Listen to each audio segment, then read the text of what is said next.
في هذا الفيديو شرح لحديث ورد في البخاري جاء فيه بيان لكيفية دعوة النبي صلى الله عليه وسلم هرقل للإسلام.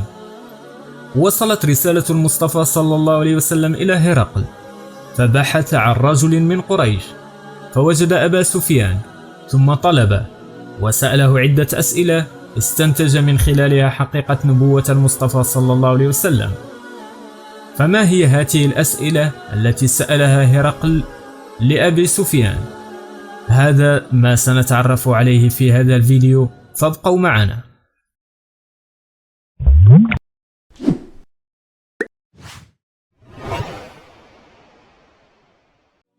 الحمد لله رب العالمين، والصلاة والسلام على أشرف الخلق أجمعين. أما بعد، هذه القصة هي قصة رسالة النبي صلى الله عليه وسلم لهرقل ودعوته إلى الإسلام.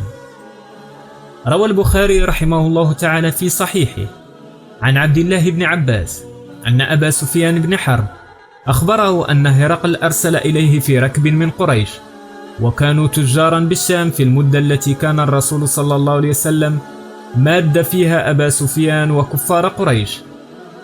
هرقل جاءته رسالة النبي صلى الله عليه وسلم، فأراد أناسا من قوم النبي صلى الله عليه وسلم ليسأل عن حاله، فعثر على أبي سفيان وكان مشركا مع بعض كفار قريش، وقد كانوا تجارا بالشام، فأتي بهم إلى هرقل. قال فأتوه وهم بإلياء، فدعاهم في مجلسه وحوله عظماء الروم، ثم دعاهم ودعا بترجمانه فقال: أيكم أقرب نسبا بهذا الرجل الذي يزعم أنه نبي؟ فقال أبو سفيان: فقلت أنا أقربهم نسبا.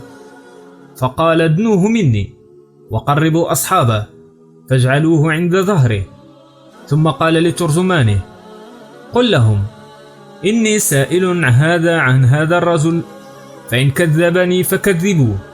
سأسأل صاحبكم الذي يجلس أمامكم وهو أبو سفيان عن صاحبكم الذي هو النبي صلى الله عليه وسلم، فإن كذب في الإجابة فبينوا لي أنه قد كذب.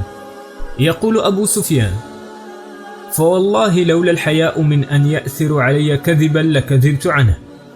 ثم كان أول ما سألني عنه أنه قال: كيف نسبه فيكم؟ قلت: هو فينا ذو نسب. قال: فهل قال هذا القول منكم أحد قط قبله؟ قلت: لا. قال: فهل كان من آبائه من ملك؟ قلت: لا. قال: فأشراف الناس يتبعونه أم ضعفاؤهم؟ فقلت: بل ضعفاؤهم. قال: أيزيدون أم ينقصون؟ قلت: بل يزيدون. قال: فهل يرتد أحد منهم سخطة لدينه بعد أن يدخل فيه؟ قلت: لا. قال: فهل كنتم تتهمونه بالكذب قبل أن يقول ما قال؟ قلت: لا. قال: فهل يغدر؟ قلت: لا. ونحن منه في مدة لا ندري ما هو فاعل فيها. نحن الآن في مرحلة صلح الحديبية، في هدنة معه لا ندري ماذا يفعل فيها. قال أبو سفيان: ولم تمكنني كلمة أدخل فيها شيئا غير هذه الكلمة، أي ما استطعت أن أدخل دسيسة في الجواب إلا في هذا الموضع. قال: فهل قتلتموه؟ قلت: نعم. قال: فكيف كان قتالكم إياه؟ قلت: الحرب بيننا وبينه سجال، يعني تناوب في الانتصار، مر لنا ومر له، ينال منا وننال منه. قال: ماذا يأمركم؟ قلت: يقول: اعبدوا الله وحده ولا تشركوا به شيئا، واتركوا ما يقول آباؤكم، ويأمرنا بالصلاة والزكاة والصدق والعفاف والصلة. فقال للترجمان: هرقل يقول للترجمان الذي يترجم من لغة إلى أخرى، قال له لأبي سفيان: سألتك عن نسبه فذكرت أنه فيكم ذو نسب، فكذلك الرسل تبعث في نسب قومها. وسألتك: هل قال أحد منكم هذا القول، يعني من قبل؟ فذكرت ألا. فقلت: لو كان أحد قال هذا القول قبله لقلت رجل يتأسى بقول قيل قبله، أي مقلد، لكن ما أحد قال هذا الكلام قبله. وسألتك: هل كان من آبائه من ملك؟ فذكرت ألا. قلت: فلو كان من آبائه من ملك قلت رجل يطلب ملك أبيه. سبب هذه الدعوة أنه يطالب بملك أبيه، لكن ليس من آبائهم الملك. وسألتك: هل كنتم تتهمونه بالكذب قبل أن يقول ما قال؟ فذكرت ألا، فقد أعرف أنه لم يكن ليذار الكذب على الناس ويكذب على الله. يعني هرقل متأكد من أن النبي صلى الله عليه وسلم صادق. وسألتك: أشراف الناس اتبعوه أم ضعفاؤهم؟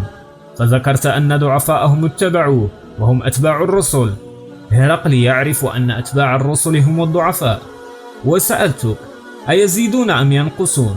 فذكرت أنهم يزيدون، وكذلك أمر الإيمان حتى يتم، يعني يبدأ غريبا ثم ينتشر. وسألتك: أيرتد أحد سخطة لدينه بعد أن يدخل فيه؟ فذكرت ألا، وكذلك الإيمان حين تخالط بشاشته القلوب. وسألتك: هل يغدر؟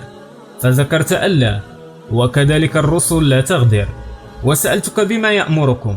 فذكرت أنه يأمركم أن تعبدوا الله ولا تشركوا به شيئا، وينهاكم عن عبادة الأوثان، ويأمركم بالصلاة والصدق والعفاف.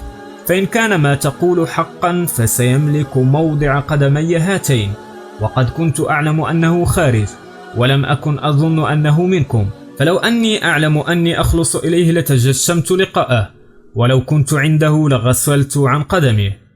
السلام عليكم.